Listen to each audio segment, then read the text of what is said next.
Don't frazzle my It's the Woodworking Morning Show.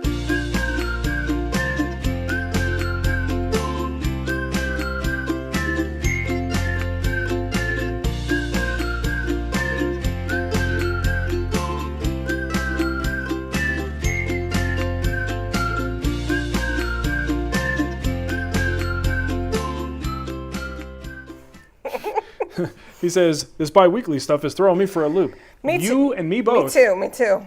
Nicole and I had dinner plans tonight. You had dinner plans. I was just going along with We it. were going to go out to a barbecue place, and I'm like, oh, wait a minute. It's the other Friday. So, Hey, John M., you owe me $5. The clock says September 3rd. rolling a little hot here. Okay.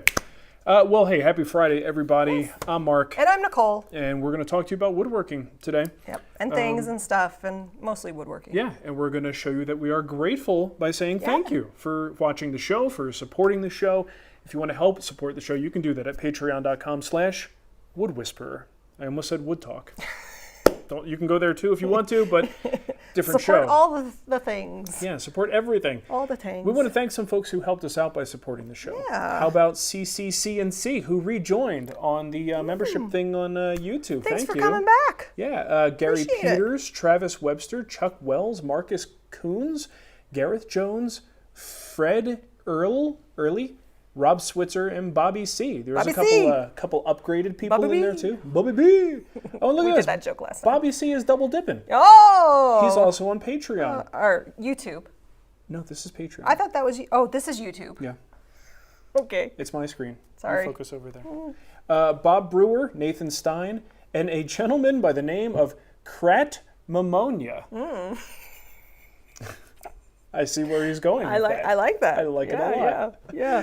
Hey, scroll back up. You got a new video you just released today. Yeah, I did a little video on Scary Sharp Scary. with a chisel. And the funny thing is, in the video, I didn't call attention to it, but I was sharpening an Amazon Basics chisel, which is an experience. I need to put that in our Amazon store. You know, it's not that bad. I mean, obviously, it's not going to be anything great in terms of like the metal quality. Right. But it sharpened and it cut wood, and that's what a chisel's supposed to do. So It did its job. whatevs. All right. You want to get right to the questions today? Just wanted to let you know, the winner for the C table, the Powermatic Anniversary C table, was selected. So really? Congrats to Aaron.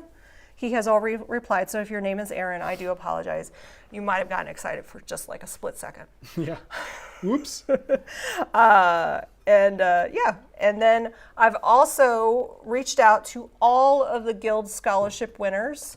Not all of them have replied to me, if you can believe it. What's up with that? I don't know. What are they They're doing? busy people, I guess. Okay. But I'll put a post up on the Wood Whisperer next week, and maybe they'll see that. Sure. So it was really, really cool to give out those scholarships. Awesome. Matt Harper says, shout out from the submarine capital of the world. Is that Groton, Connecticut, or Groton? Groton? The submarine Groton. capital of the world. Is that where they make submarines? That's an interesting piece of trivia. Yeah. I had no idea. What a great place to be. What a great place to be. Definitely not like Trenton. Yeah. Make what the world takes. Is Yeah. that how it went? Yeah. Trenton makes, the world takes. Not anymore. That used to be the case. Yeah. You know, I'm pretty sure if I remember correctly, the reason for that is there's a company called Roebling there, and they made a lot of the steel cables that were used in bridges and things like that. And they were the place to get that from. So that's what that was supposed to mean, is like they produce this, and bridges all around the world get the Roebling. Hey, I know you only mentioned the video that came out today, but we didn't do the show last week either. Oh, jeez. And there was another video. I mean, he's on this roll of I'm out of control. Woo! I can't stop. So the Plantation Shutter video came out last week, which I thought turned out pretty awesome. That's I a fun love video. how dark the bedroom is now, and You should sleep in there sometime. if you wouldn't have got the puppy, We have this puppy situation right now, and it's back to like separate bedrooms just for logistics reasons. Basically, like it was my idea, so I'm the one who gets to not have sleep. this is how the conversation went down. This is Mark. Do tell. I want a puppy. I said, this is me. I don't. And then you were like, I'll take care of the puppy. I said, I'm going to videotape you saying this. It was a lot like dealing with a child when a child wants an animal and you're like, you're going to take care of it, right? You're going to take care of it. I promise, Mom. I promise. I'll take it for walks and everything. Yep. It's fine. She's doing great. I can't believe you didn't put the link to the actual chisels that you use in the post. Well, I did in the YouTube video, but it wasn't about the chisels. So I did it late, and I forgot to do it on our website. Okay. Nobody goes to our website anyway. Paul Engel wrote in with a question. Let's get to the questions. All right. I'm taking questions. I'm taking questions from YouTube if you're new to the live. Paul Engel says, I'm familiar with the logic around the rule that you don't use the fence on a table saw if you are feeding a board where the distance between the blade and the fence is longer than the width of the board. Setting the fence at 25 inches with a 6-inch wide board is going to have consequences. I'm wondering when the rule is overridden by the width of the board. For example, if you have a board that's 15 inches wide, but you are setting the fence at 25 inches. Isn't that safe? Just wondering where the tipping point is. So I think this is not easily answered. I don't know if there are rules of thumb. There certainly may be. If you ask, let's say like a woodworking school, they may have a rule in the school where you only can, change it up at this dimension. I don't have that kind of rule. And what I've, realized over time is it's not simply just the dimensions of the piece, but it really amounts to how much control you have over the piece.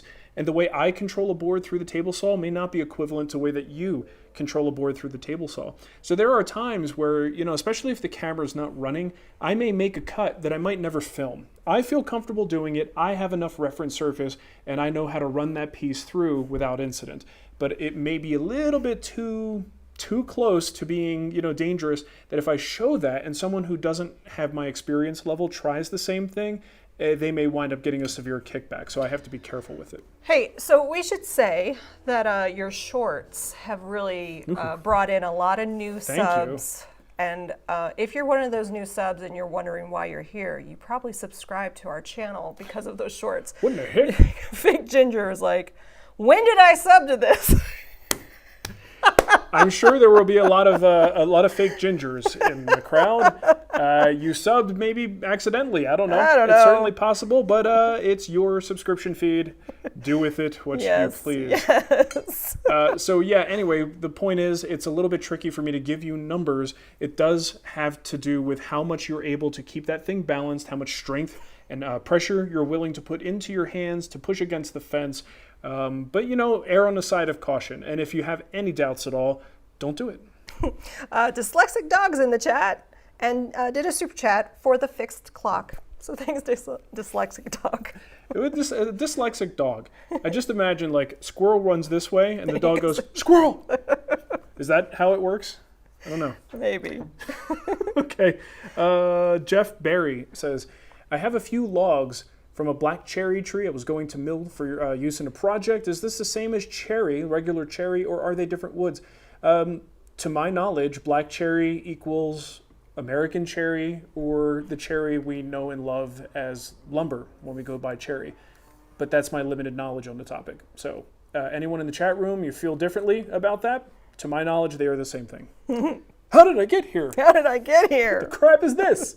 I'm going to cuss in the chat room. No. I'm going to drop some F-bombs. I'm on YouTube. I can do that, right? Let's not do that. Not here, Chief. Okay, Will Hooper. When oversizing a panel, 1/8 inch to 3/16, I'm not going to do this one. I actually answered Will's question. And directly. And I don't even know that I completely understood it, but I gave him an answer and he seemed to accept my answer. He said, thanks for putting up with us. Who? Will did. Oh. Didn't you see the little PS? He's talking to me. Oh, very nice. You have a great weekend too. Okay. Will. Black Goat Woodworking, what are your favorite bespoke tools on your wall? I remember you said that your brass hammers were a treat purchase, which I subsequently sold. Mm-hmm. I'm looking for gift ideas for a woodworker friend who has a pretty established shop. I don't even know that it would be up here. Let me see. Okay, how about this little, I don't know if this is the violin maker's plane. It's a Lee Nielsen brass plane. Look at that thing. I love it. It's so small. It's tiny. It actually surprises me how much I use this. If I just have like a little chamfer to add to something, I'm always grabbing this thing. I love using it. It's just a treat to use. Completely unnecessary, but I love it. That's one. I don't know any woodworker who would be upset, receiving that for a gift. Maybe not so much on here. I do have some woodpecker stuff, which I would put into that category as well. Look at some of the higher end marking tools. and squares. You got like Blue Spruce as a brand that has some really beautiful, fancy looking stuff. Hamilton Tools, I think, makes a beautiful marking gauge out of wood. Bridge City Toolworks, you want to buy a nice set of squares, like a nice tri-square would be a nice gift. Things like that. Things like that. Okay. Got a nice, I think, what is this? It's a perk of being a member. Whoa, what's a perk? That's new. Ben's Woodcrafts. Member for 5 months. Oh. Nothing to say, just taking advantage of the free member perk for some attention. Have a great weekend. You got it, Ben. That must be a new feature. Is it? I Yeah, think we it don't even is. know what's going on here. Bobby C., what's the URL for the wood database? Is he asking that? Yeah, he's asking that. What's the what? If you type that exact thing wood database into Google, you will find it. I think it's wood database. Oh. But if you just Google wood database. Wood database. It's wood-database. Yeah. You honestly can't miss it. It's gonna... Okay. Let's see. I got a Kim Erickson question. Kim. She says, so I find I'm sorry. I heard the motorcycle and I thought it was your belly growling. It is not my belly. My belly is I said, quite content. Mark's going to have to go soon. I am full of General Tso's chicken and doing quite well, thank you. So finally got my first jointer. It has a cast iron bed. What would be the best way to protect it from rust? And if I got some, what's the best way to get rid of it? Well, Kim, I've got a couple of videos on my website on rust prevention and rust removal. Go check those out. Keep in mind with my methodology and the things that I use. Typically, I would, if I need to clean it, a mineral spirits clean with a abrasive pad, something like a high grit sandpaper pad, like a Festool Platine abrasive, or even just wet dry paper. You really just want to knock, hopefully we're just talking about like superficial surface rust. You can get that stuff off with the mineral spirits, wipe it down, let that flash off, and then you can come back with something as simple as a wax if you need more protection than that. We always recommend T9 Bow Shield. Stuff is a little bit sticky, so once you do the application of the T9, you're probably going to want to hit it with some kind of paste wax. You need a little bit of a help making that surface slippery again, but that should provide good protection. There may be other products out there. What I'm trying to say to keep in mind is the fact that as long as I've been doing content online, so for the past 15 years, I've been in two of the driest places in the U.S., being Phoenix, Arizona, and Denver, Colorado. So rust, generally speaking, is not a problem for me. And that means that I don't necessarily have to go through the same things other people do when they're in a climate that has tons of humidity. So there may be better options. Got a question here from Don Sarsgood. Hey Spags, I was wondering how your weekly video trial was going for you. What is it worth your time? It's hard to say. Yeah. We are still evaluating it, and honestly, the more I do, the more confused I get. Because you don't know what is truly affecting things. I think I mentioned this last week. If you have a platform like this... We weren't here last week. The last show. The last show. If you have a platform like we do, the more videos you make, the more views you get. It's just simple math. You put a video out, typically this many people watch, numbers go up, AdSense goes up, viewership goes up. The only thing that I think has truly moved the needle are these stupid short videos. That's the vertical videos, the YouTube's version of TikTok. I've had a couple of those cross the 3 million threshold in views, which is huge. And that's how that one guy got here. Going, why am I here? He's like, what's his name? The GIF that everybody uses with John Travolta with his jacket. Pulp Fiction. Right? So when you have those kind of numbers, that's really compelling. That will move the needle, and that has brought in a lot of new subscribers to the channel. I don't think my weekly videos have done that. Mm-hmm. But I also say that maybe the only reason those shorts really, took off like a rocket was because maybe I was in the algorithm's line of sight because we're doing weekly videos. Yeah. I don't know. Dave in the chat says, I made it to a live show. Keep up the shorts. It's the best decision you've made since marrying Nicole. Really? That's a big time distance between those two things. I've done nothing relevant since then. Marry Nicole, doing shorts. Yeah. All right, I'll take it though. So yeah, I don't really know what we're doing. Here's the funniest thing. I've been doing this longer than practically any other woodworker out there. Yeah. And I don't know what the hell I'm doing. It's okay. I should know what I'm doing, but I have no idea what to do to succeed at what I do. Even when we started, we didn't know what we were doing. We never knew what we were doing. That's what I find exciting about it. Like, it's all just Throwing spaghetti on a wall. We're like two blind squirrels that tripped over a nut. That's what happened to us. And here we are. What I'm going to say is I do enjoy the weekly process because it makes more of this. Yeah. I feel closer to the audience. When you do more frequent videos, it really opens up the playbook to do certain things with the audience, to just have more fun with it. You earn that kind of fun with an audience and with commenters and stuff like that. So I do really enjoy that, and I am hesitant to let that go. But I also don't know that a weekly format is in our best interest. Sustainable. Well, it may not be sustainable if we want to keep the quality level high. Right. And I will never be the kind of person who's like, well, we got to get that video out, so let's just get it done. Like, that's not going to be me. No. So we have to figure out how to maintain that and how to move forward. Yeah. And I don't have a clear answer for that yet. Maybe we do like TV, like seasons, like just like you expect TV to kind of not happen in the summertime. Yeah, the internet doesn't really work like that. I mean, with some exceptions, but I don't Yeah. know. It's too early to call. I am extending it, if I didn't say that. We are yeah. going to be doing more weekly videos, at least through the fall, and who knows, maybe it'll take us up through Christmas. Yeah, Okay, we are going to take December off, though. Yeah. Yes? But, Okay. well, I still may put content out, Yeah, that's true. because, like, if it's already filmed, Yeah. why not? Well, yeah. Merry Christmas, everyone. Watch this video. Can't say the line, can you, Russ? Don't. Don't. No one has seen it yet. Okay. Okay, Ben Bodner, Dr. Ben Bodner, Esquire, says, can you help me understand... What? He's not. He's joking. Oh, did you know he's pregnant? Yeah. Can you help me understand what I should expect for my water-based spray finishing? Should it feel the same or better than when applied by hand with a foam brush? I know there are a lot of variables in spraying and it's hard to diagnose without seeing, but the sprayed finish feels less uniform, maybe orange, peely, and glassy than the hand-applied finish. Am I applying too much finish? I'm afraid of applying less and getting a gritty, dry spray mess. What's the deal? Well, here's the thing. I find it hard to judge water-based finishes because it's so brand dependent. And the formulations change from one brand or one type to another. Water-based finishes, it's really not as simple as I would like it to be. Now, when I used to do commercial projects and I, ran through tons of lacquer and pre-catalyzed lacquer, that established a standard for smoothness. And the kind of finishes that, like, when I worked for that dude Cody and he taught me how to use a spray gun and get the best finish possible, the kind of finish we would get off the gun, it was next level stuff. Like, you watch Philip Morley, for instance, when he applies one of his finishes to a table.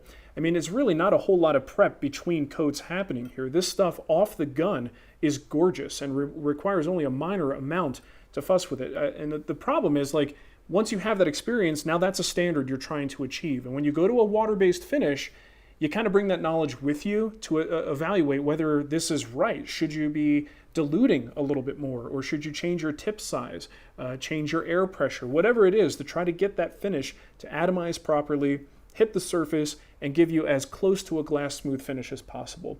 So like you said, it's hard if I'm not there to evaluate it and help you troubleshoot this.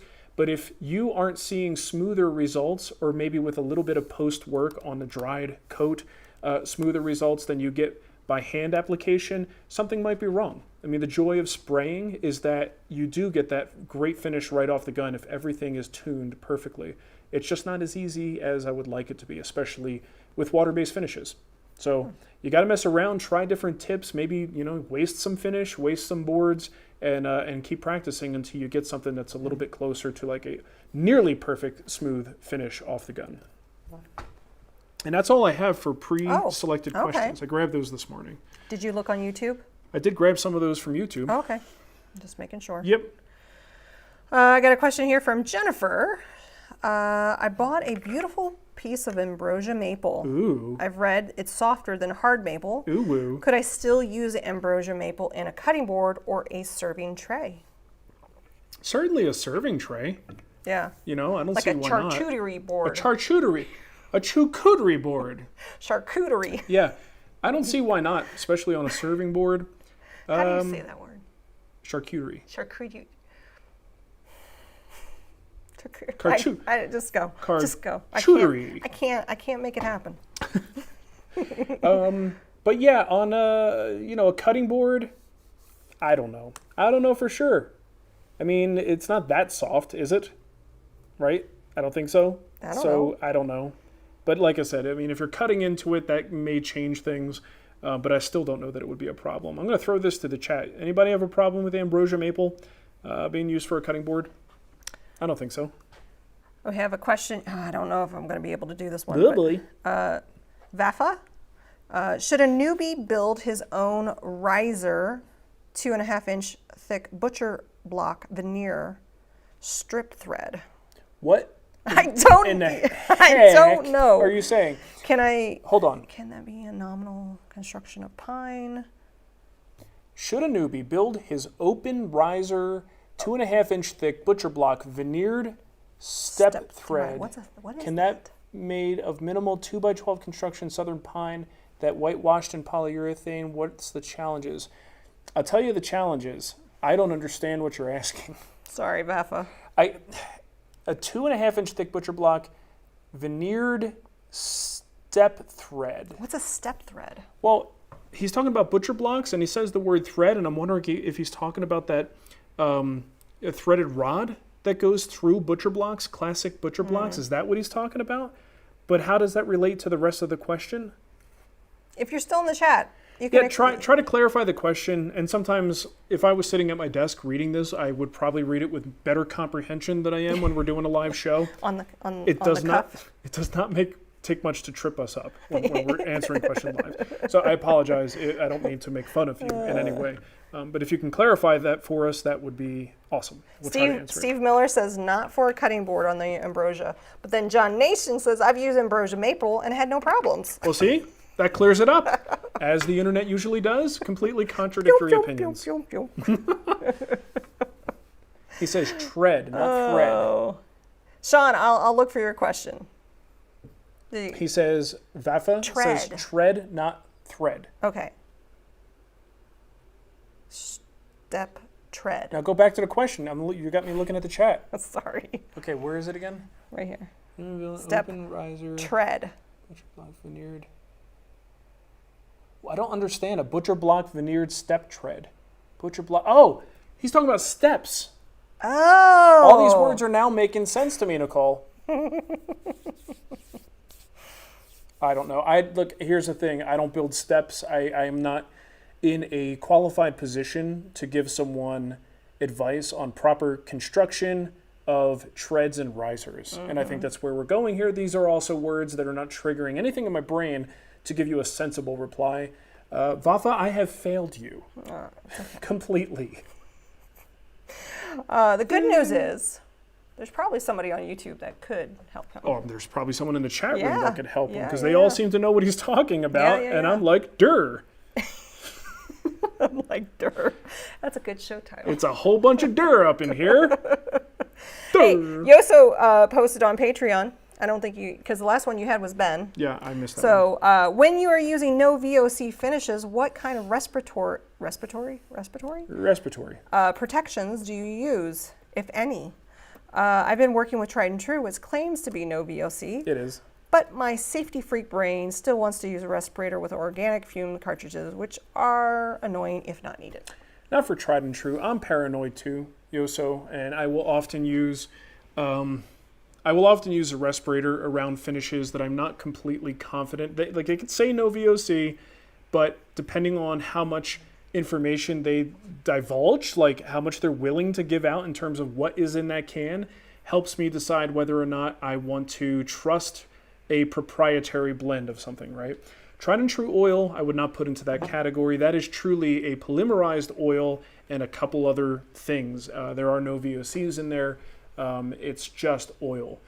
Now, where I start to get a little bit, cautious, and probably needlessly so, is when I'm using Rubio, for instance. Rubio's no VOC, but I would love to know a little bit more about what exactly is in that can, because it does cure faster than any other oil of its type, and it cures, harder, and it tends to be a little bit more durable. So I want to know what's actually in there, and it's they have reasons to protect their formula, and they don't say too much about it, which makes me want to wear a respirator. And also, I'm not that fond of the smell in the first place, so I tend to use a respirator for that reason too. You also have to be careful because there's no VOC, or at least low VOC. There are also chemicals out there and solvents that are not qualified as VOCs necessarily, or in terms of reporting them, they're not treated the same way.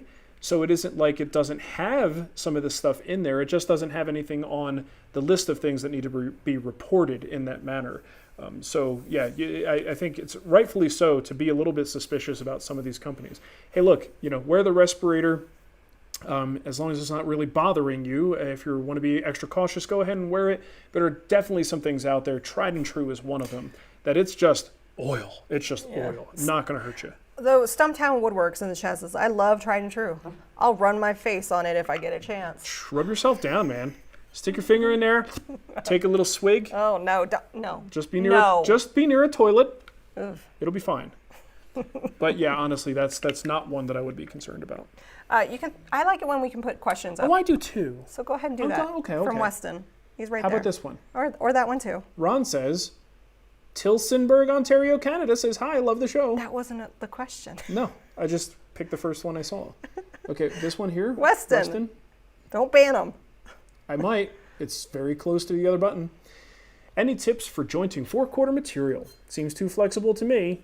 Kind of defeats the purpose. 4/4 should not be that flexible.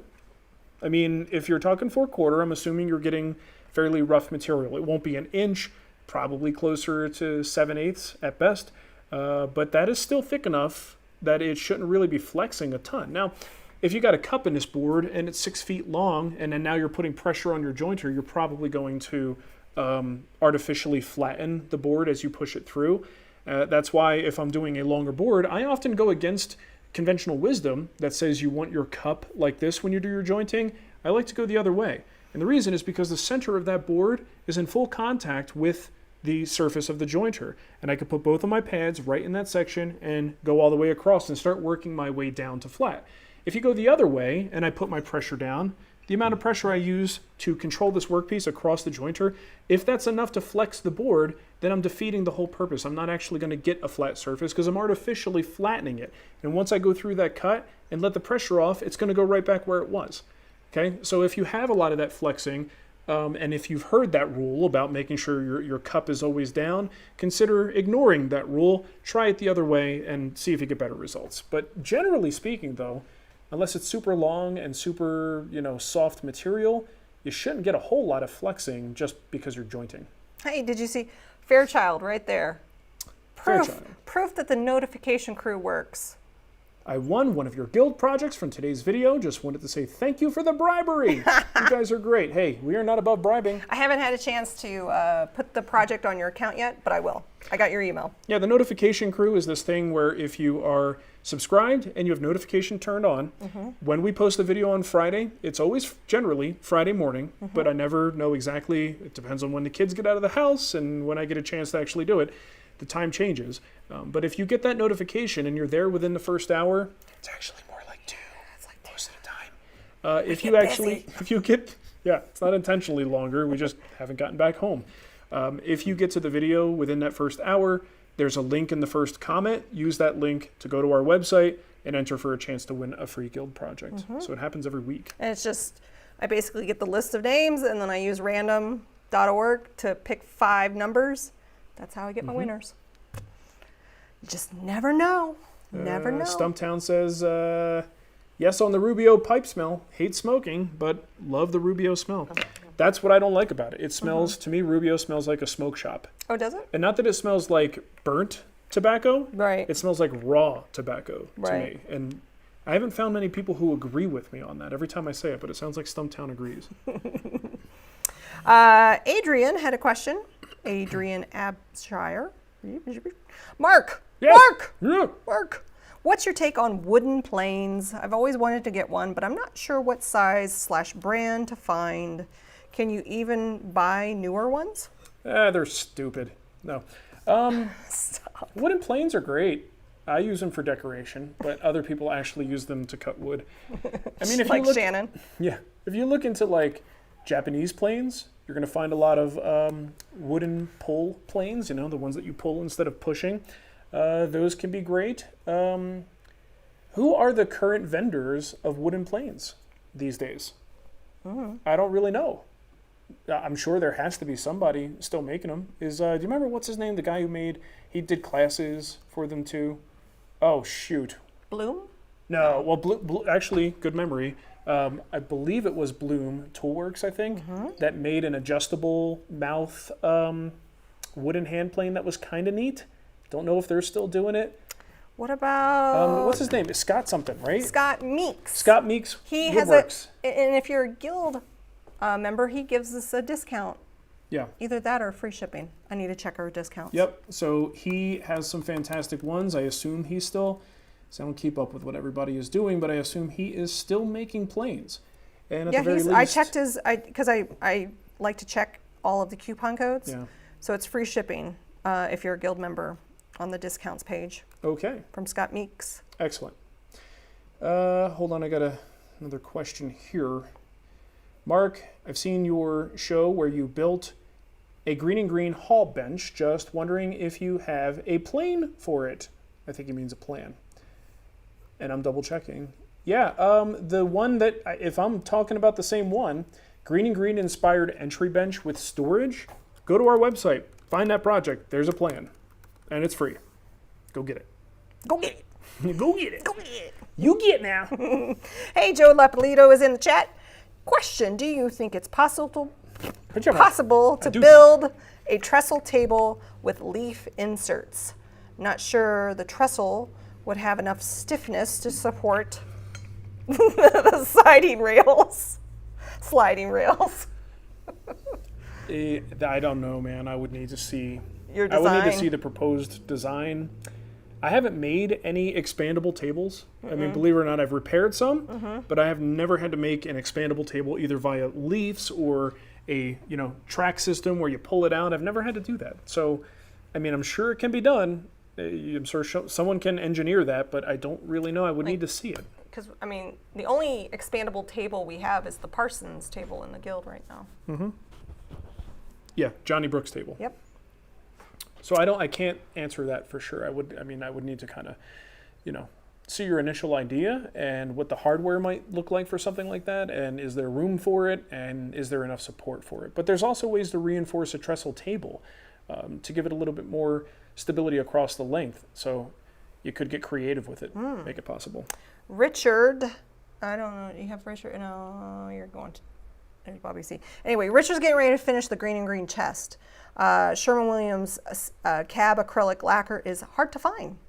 Do you have an alternative? No. Perhaps general finishes? Yeah, I mean, there's lots of stuff. The thing is, I would do a little research on some of the lacquers. I've gotten so far out of the world of lacquers that I don't even know what's good anymore. I just don't, I don't dabble in it anymore. Yeah, you can go to General Finishes. They make great stuff. They've got a bunch of different, spray finishes that are pretty great. There's they've got some variants, or at least a new Endurovar that's supposed to be pretty darn good. I haven't used it myself, but I remember the original was pretty good too.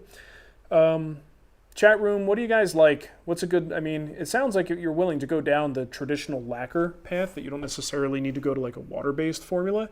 What do you guys like for lacquer? Like Target Coatings, maybe? There's a brand I've heard people talk about a lot. Target Coatings makes some good stuff. I don't know much about them, though. It's amazing how much more narrow the world of finishing has become for me over the years as I've gotten away from certain things. John Crawford wants to know if you've ever experimented with non-wood stains like dyes. If so, have you any tips? Don't you have a video for that? I have a video on dyes. It's quite old. It's very old. But enjoy the young Mark, because, oh boy. He had no idea what was in store for him. It's a pretty long video and pretty extensive discussion about dyes. Wasn't it called You and Dye? Initially, I don't know if that's still the title. No, I'm sure it's not. You and Dye. You and Dye. See, that's the thing. We had fun titles, and then SEO killed the fun title. It's still in the video, though, I think. It's still in the URL. Yeah. Because I don't want to change the URL. But it's You and Dye. You and Dye. So I'll link to it in the chat for you. John? Let's see. You have any questions? I got more. I'm just going from the chat room. Okay. Bobby C said, what is the best way to refinish an oak dining room table? Mrs. C, the chemist, wants to know what resins you use and whether you would do water or solvent based. Okay, well, it depends on what's already on the table, how you refinish it. You got to get the old finish off.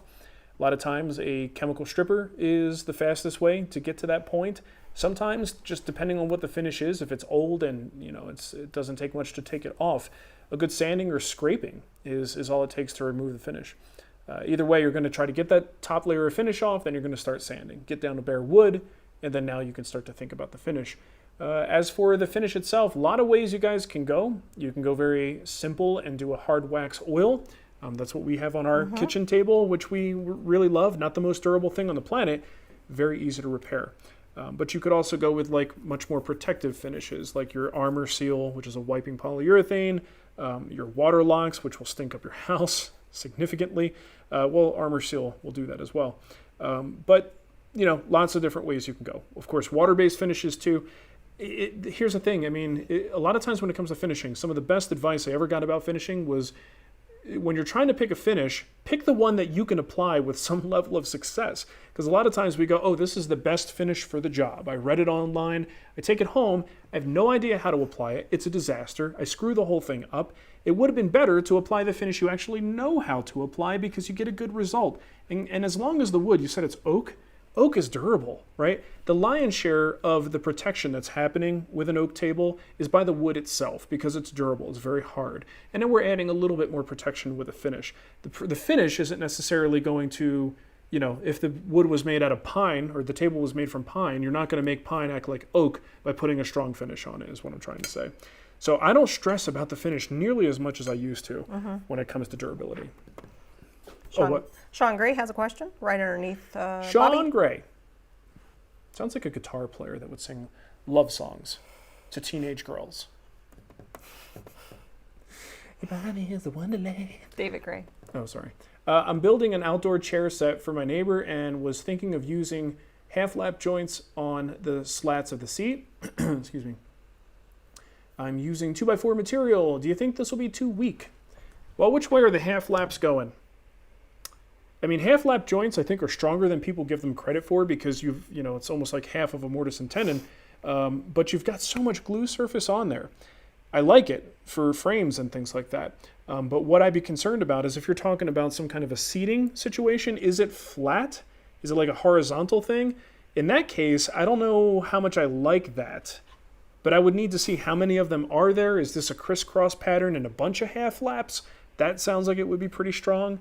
But I need to know a little bit more about what this actually looks like. What's the structure look like?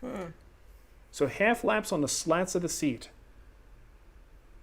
I'm going to change my answer. If I don't know exactly again what the arrangement is, but if you have those half laps and the top piece is resting on the lap, and I think it'll be fine. It'll be fine. Yeah, as long as you have your pieces where the weight is being held, those are the ones that are on the top of the half lap joint. I think it'll be fine. Change my answer. Is that George? Either Jorge or George. Okay. He's trying to spray Rustoleum latex gloss red apple paint through his Fuji Q4, but he's not getting good results. Keep getting splatter. It may be too thick. Yeah. Rustoleum latex gloss is probably Thick. Pretty darn thick stuff. Yeah. That's like the quart stuff you get at Home Depot. Yeah. You may look into thinning it. Look at the instructions and see if they recommend thinning, if that causes problems. Typically a paint you can thin, you just don't want to thin it too much. Isn't Fuji's customer support really good too? No idea, never used it. I want to say that they do pretty well. I'm sure they do. Yeah. But I think you need to thin.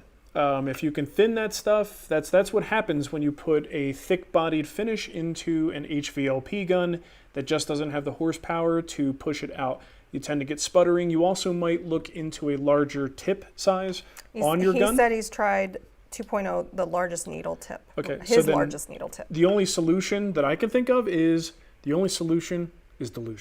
Dilution. And if you can't dilute, or like the product doesn't want to be diluted, or you can't get it to work with dilution, then that may just not be something you should be spraying through the Fuji Q4, unfortunately. Get a Wagner. Yeah, get an airless sprayer. That's always an option.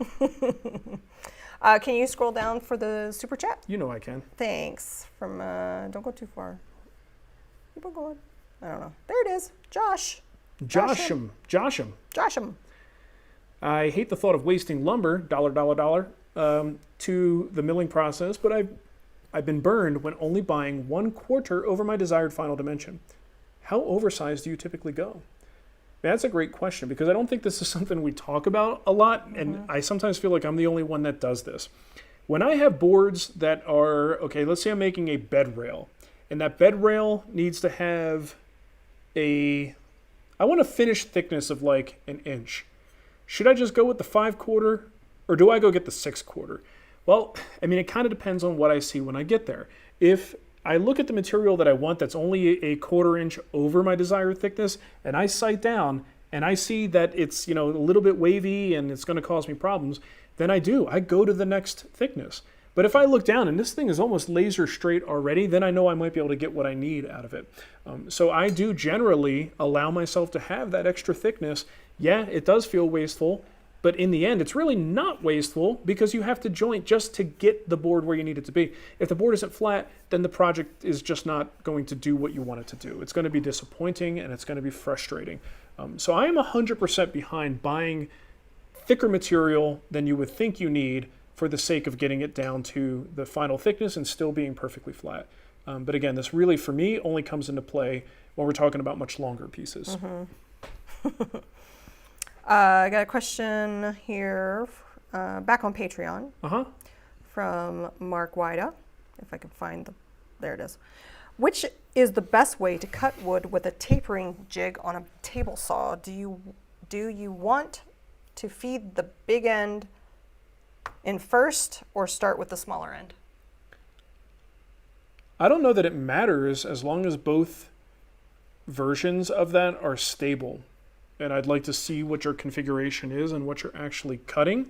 But if you can go, with most of the material hanging back, but you still have engagement with your fence and everything's stable and push it through, and it's also just as stable the other way around, I don't know that it matters, right? As long as the cut goes where you want it to go and you can control the workpiece through the cut, I don't see a problem with either way.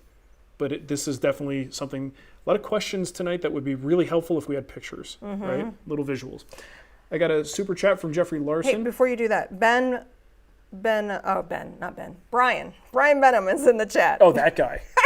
He said a product called Flotrol. I thought that's what it said. He spelled it wrong. It's Floetrol, I believe. Let the trolls flow. Let your troll flow.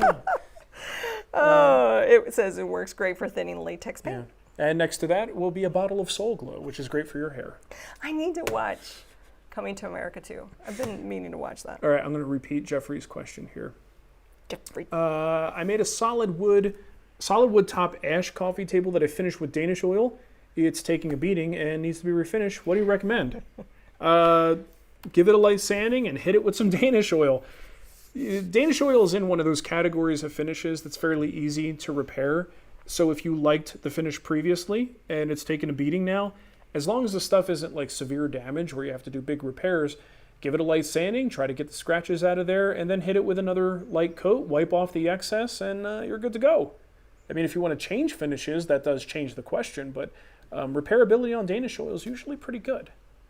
Got a question here from Sean Lund. How much experience? What? Bobby C's wife, Mrs. C, said that Mark's winning her over. How did I accomplish that? Sean wants to know how much experience, if any, do you have with installing driver kits? Festool offers the CXS, Milwaukee offers the 2505 installers, and Bosch offers a version 2. Do you have the CXS or others? What's a I don't know what the hell he's talking about. Driver kit. I'm guessing like a kit full of bits, driver like holders, things that go into the drill, like a whole kit. I've got random things. I see a red box. I see a gray box. Like I sometimes end up with these things and I don't even know when or how I got them. But typically I have all the bits I need, and if I don't, then I go to the store and buy one. So I don't intentionally have any kits to speak of. So I don't really have a whole lot to say about that. Festool installer. The one I would get though, no. Go look up the Milwaukee one that he said. Milwaukee. Milwaukee. Milwaukee. It's Algonquin for the good land. I can't. Isn't that what it says? Yeah, I don't know.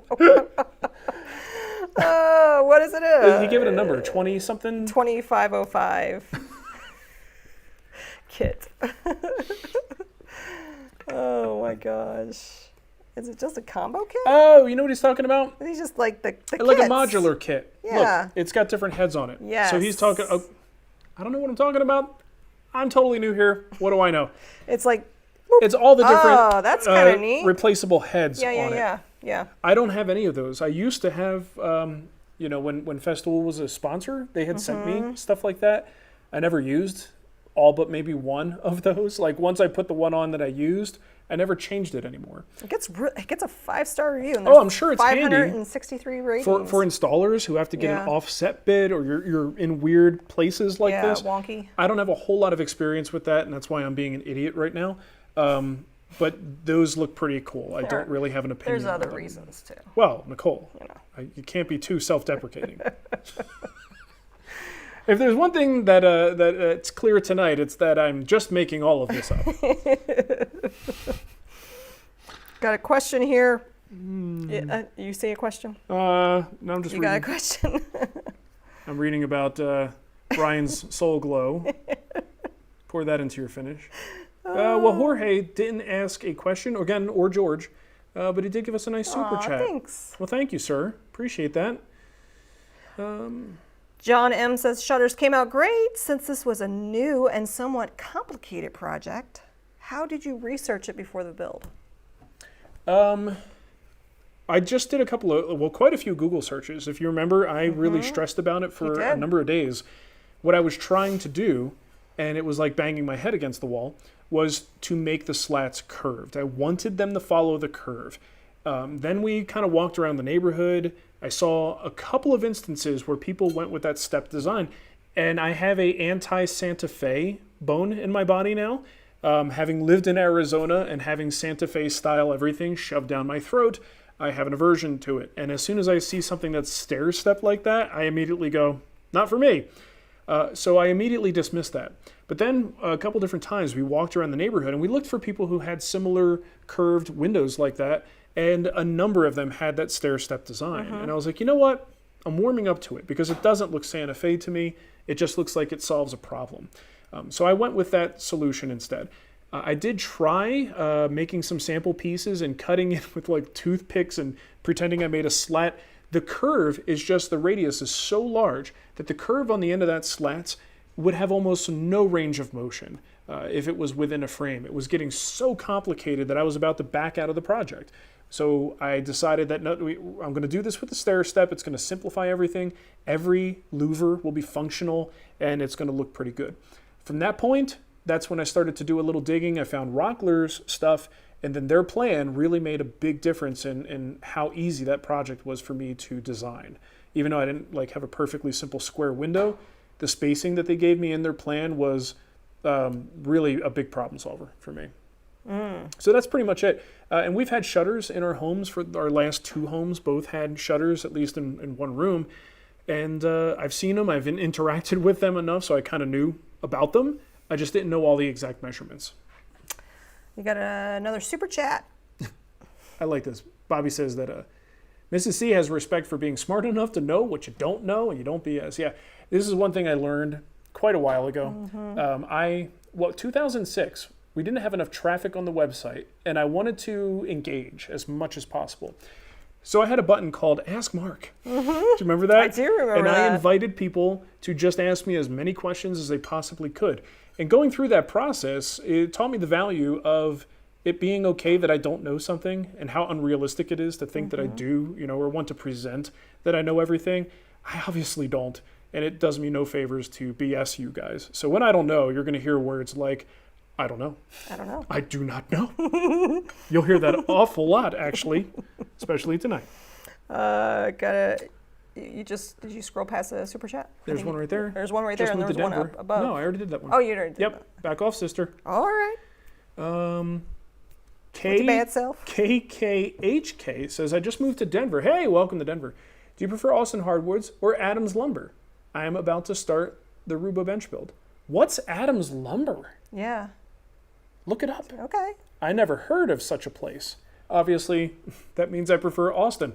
Our Austin Hardwoods has fair prices. They have always done right by me, and they usually have everything that I need, so I have never gone anywhere else. But what is this, Adams Lumber Company? Yes, this is Adams Lumber here. Oh, hello. Hello, Adam. How are you? I don't know anything about it. I'll have to check it out. You know why, maybe? It says Centennial. Well, Centennial's not far from us. Further than Austin is. And trust me, when I have to go to a lumber yard, or more accurately, when I send my assistant to the lumber yard, I don't want him to have to go far. I'm a thoughtful guy. This is what I've become over the years of doing this. Let's see, how far is it? I'm a thoughtful man. Well, it's a half an hour. It's 28 minutes. Yeah, and you know how far Austin is for us? It's like 10 minutes. Okay. Unless there's traffic. Which there always is. Yeah. It doesn't bother me. It's John's problem. I am paying for the gas, though. So yeah, I made note of Adams Lumber. Let's see, I got a question. You see a question? Okay, well, Vafa is letting me off the hook, saying that I did not fail him at all. Learned a lot from the Advice and Wood Talk show. Go on, please. Well, thank you, sir. I appreciate that. Too kind of you. Where are we going? I hit the wrong button. Hey, Escape. Totally unrelated, though. If anybody follows me on Instagram, I don't. you should. It's pretty good.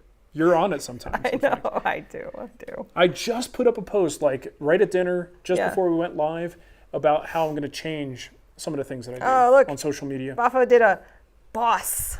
I saw that, right? I saw his super chat. Here's what it says on mine, because I see the image on mine. She's on YouTube. She sees the little flexing image. On mine, I get written descriptions. It says, character saying, "You rock," whilst showing their pumped bicep. I love it. I actually thought he typed that. Oh, no. It's the description. Yeah, it's the description. That's awesome. That's awesome. Yeah, anyway, so I'm changing things around on Instagram a little bit. Instagram's getting stale for me. I'm bored. I'm so bored. So someone said you need to bring back Puppet Mark. I'll bring Puppet Mark. Puppet Mark has seen better days. Puppet Mark is missing a complete eyeball. His eye popped off. Yeah. I need to fix him. We got to fix him. Yeah. But yeah, I mean, I just want to have more fun with it. Do you remember, Nicole and I have been doing this for quite a while. We were on Twitter, like if you go back and look at like years since or whatever they do when they see you join. I think we joined Twitter in 2007. Yeah, 2007. And for us, like social media was always this like, I hope this star that I follow joins Twitter because I want to see some of the behind the scenes stuff. I want to see what this person's life is like. That's kind of how it started. And then money got into the thing. And now, the whole thing becomes this polished persona that we're creating. And everybody's becoming a character. My Instagram feed looks more like a list of as seen on TV ads. Like, I'm part of the problem. I'm going to admit that. But I personally need to change some things so that I could be happier with my social media presence. And we'll see what happens. I think it's fine. What's the worst that can happen? You lose followers, and that's fine. It's fine. Who cares? Who cares? I got these guys. What do I care? So Scott did a super chat, and I missed it. Thank you for letting me know, Scott.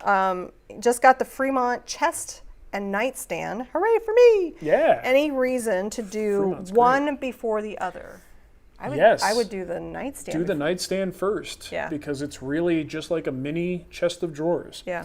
A lot of the lessons, the shaping, Daryl's methods are consistent between the two, but it's on a larger scale on the chest of drawers. So yeah, definitely go for that nightstand first. Then you will be very well prepared for the challenges of the chest of drawers. Faux show. So weird. It's so interesting. When you Google Fremont nightstand, this is what comes up on Amazon. That's not a Fremont nightstand. Yeah. But it's called a Fremont. That's funny. No, it isn't. No, it isn't. But then after our ad, you're a liar. Oh, that's kind of neat. That works. Yeah. Oh, that's fine. Yeah. All right, what else we got? We're past our time. Yeah. So unless we have anything else. Tim JB says that he loved a lot of the stuff that was part of the main show back in the day. Well, Tim, have you seen any of the recent shows? Because if you haven't, you're missing some fun stuff. I think he's talking about this show. This show? Yeah. No. The main show. No one would call this the main show. Oh. I don't know. Right? I don't know. And this show hasn't really changed a whole lot over the years of doing it. No, He's got to be really. referring to like early Wood Whisperer stuff. Yeah, I guess.